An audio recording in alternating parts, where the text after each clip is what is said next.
Welcome to the Fuakata podcast, talking about life, art, and invulnerability, from comics to politics to philosophy. Just because a guy makes comics doesn't mean he can't kick some ass. Nothing is off limits. Here is your host, Juan Navarro.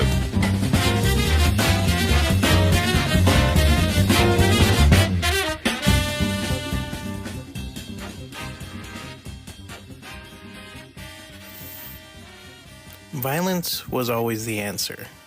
Now, what was the question? The only thing that came to mind. The other day I was, let's just say, I was somewhere. And I hear, just clearly, just this racist shit. But it's the way it was delivered that I was like, oh. I'm sitting there and I'm doing my thing. I'm on my sketchbook doing something. And I overhear on the next table a guy, a little too loudly. You know, it's one of those things where you could tell somebody wants to be heard. And he goes, why does Martin Luther King have a day for him, but not Charlie Kirk? Just like that. Now, how the fuck are you going to be racist with a fucking speech impediment? Like, how? How do you do that? How do you want to talk with a little baby talk over here? At the same time, say racist shit. You little racist. This fucking Elmer Fudd motherfucker is just sitting there trying to compare Charlie Kirk to Martin Luther King. I find out later it's a student who was doing a project or something like that, but I think he's wanting to be controversial. He's being an edgelord. He's being one of these little fucking, oh, look at me, I'm such a critical thinker. I don't know.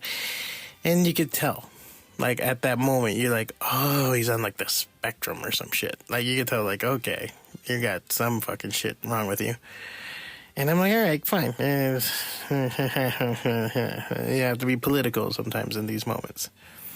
Really, es para dar un cachetá. Pero no, you can't do that because you shouldn't hit the kids and blah, blah, blah, blah, blah. So the kid goes off again on this tirade of comparing Charlie Kirk to Martin Luther King. And I had to, like, all right, throttle him down a little bit. Be like, okay, let's look over this argument that you have. And, this whole thing of, like, well, Martin Luther King, he did some bad stuff and blah, blah, blah, and Charlie Kirk. I go, wait a minute. And the main difference, I always say the same thing. Martin Luther King spoke and promoted the idea of equality and fairness for everyone. When he spoke, it was not just to raise up black people or raise black people over another person, but to have them have the same rights. He did it at a time that it was very fucking dangerous to be saying that. He organized and succeeded in a boycott that took 11 months. People don't understand that. That shit didn't happen in a week or 2 weeks or 3 weeks. It took 11 months after Rosa Parks for it to actually take effect. Imagine 11 months now. No one can imagine 11 months now.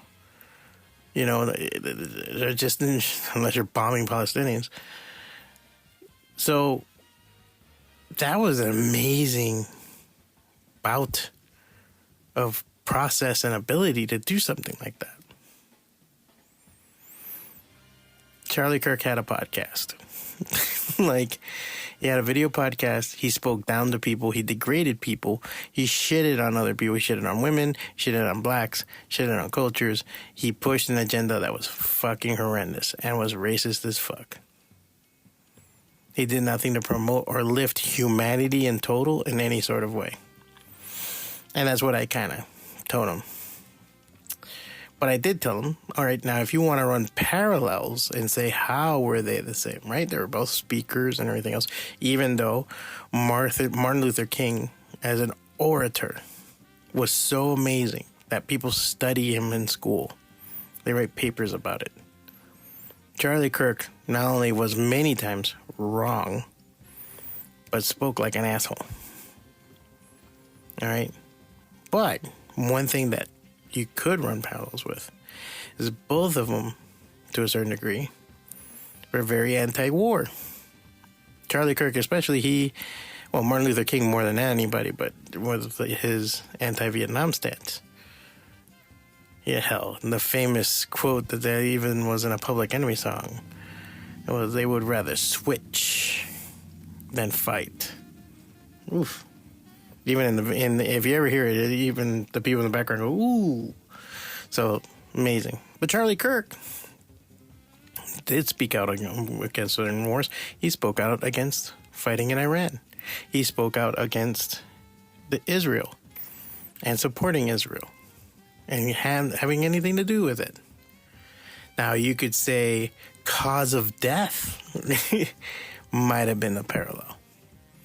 Might have been something that you both have in common. Because they were both trying to make peace. No, Charlie Kirk was not a fucking peacemaker, but he did speak out against those things. And look what it got him. So, keep that in mind going forward this week for a Monday Motivation podcast. That one thing and the other thing don't always go together. There's a narration that happens sometimes that people, I don't know what it's gonna take or what happens for people to click and finally have some kind of independent thinking. I think a lot of people are. I think more so than we think. We're just not outspoken about it. We're not getting online and making little podcasts and putting it on here, right? Maybe a lot more of us should. But I don't know what needs to click. I think it's a consumer culture. I think we're very lazy. We surround ourselves with bullshit controversy. I've seen this a lot with young women and some young men where they look for any fucking drama to make their life interesting, because I know what happens in the end is they have it very good. Every ex-soldier I know, every veteran, every gangbanger or ex-gangbanger, every person that I've known that has dipped their toe into violence and have come out, don't want anything to do with it again. People who have gone through this shit and seen this shit firsthand don't want anything to do with it. And those who have never known, who have only lived such a good life, pray for it all the time. It's a weird thing. If you look at a lot of the original hippies from the 60s and a lot of the original, peace, love, and happiness fucking people, they're all like Korean War veterans and Vietnam veterans. They're people that saw, as they like to call it, the war, firsthand. And just came back and said, I don't want anything to do with it. Let's never do that again. And they say it again for a lot of others. I'm not saying that there's not some fucking bloodthirsty monsters out there. But most of us, if we know about it, I tell my wife sometimes that the greatest gift sometimes in a young age that you can get, and this is me being a bit of an ass, but is an ass beating. When you get your ass beat, you will suddenly have open eyes about a lot of things. How food tastes, how music sounds. Like, all of a sudden, you too will crave peace because you know what something is. I got my ass kicked when I was young. So, yeah, kind of keep that in mind. It's so funny, I think. Yeah, February was the 30th anniversary of my getting my ass beating. So I was just thinking about it now, and I was like, look at that. I don't know. I think I mentioned it on a podcast before. But I don't know what it'll take to radicalize people, because what's apparent and the problem with a consumerist culture is that you get into a comfort zone that's so bad for you that you don't see it.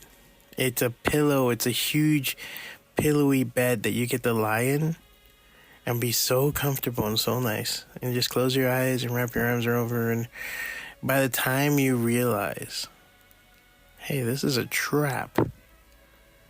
Oh man, you're already in the fucking cage, dude. You're already asleep. You're gone. And now the world goes on without you. And so you have to be very careful about that. You have to be very careful about these kind of things. And there are people that will poke and provoke and do all this shit for what they want. But just be very critical about your thinking. And try not to take the comfortable way out. There isn't going to be a comfortable way out. It's going to be either off the cliff like a lemming or standing and fighting. Like what? I don't know. You decide. All I only know is this. Be awake. Be on it. It's not about being woke, but be awake. Be on it. And most of all, be good.